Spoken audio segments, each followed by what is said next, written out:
epizodi Škole bezbednije vožnje bavit ćemo se pravilnim sedenjem na motoru, to jest problemom održavanja ravnoteže. Prvo da razjasnimo važnost držanja ravnoteže na dvotočkašu. Čak i manji skuter ima oko 85 kg, što ga čini preteškim za vozača da ga podiže na snagu mišića.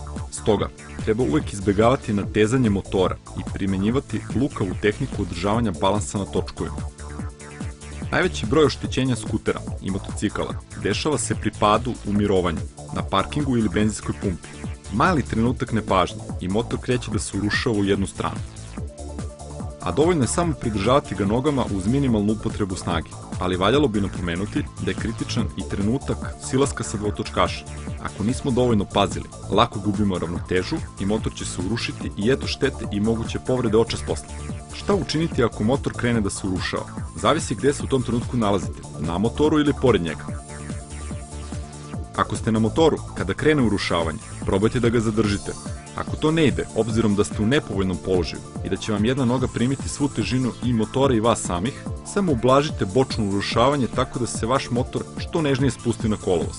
Ne pokušavajte da sprečite bočno urušavanje, naročito ukoliko vozite motocikl, možete se ozbiljno povrediti. Ukoliko ste se našli pored motora kada je krenuo da se urušava, pogotovo ako se to dešava na kontra stranu onoj na kojoj se nalazite, nemojte se ni truditi da ga zadržite, samo mu ublažite, to jest amortizujte pad u stranu.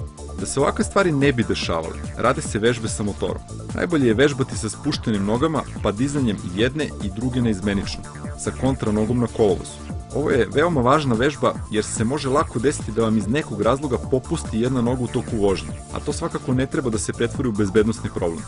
Na kraju ćemo vam pokazati jedan trik, tehniku pridržavanja skutera nogama na uzbrdici ili nizbrdici, ukoliko su vam ruke zauzete nekim drugim poslom. Postavite noge tik uz patosnicu i uprete se u kolovoz, pritiskajući patosnicu bočno s obe strane vozila. Trik je odličan, jedino bi valjalo da vam je patosnica čista, inače će stradati nogavice pantalona.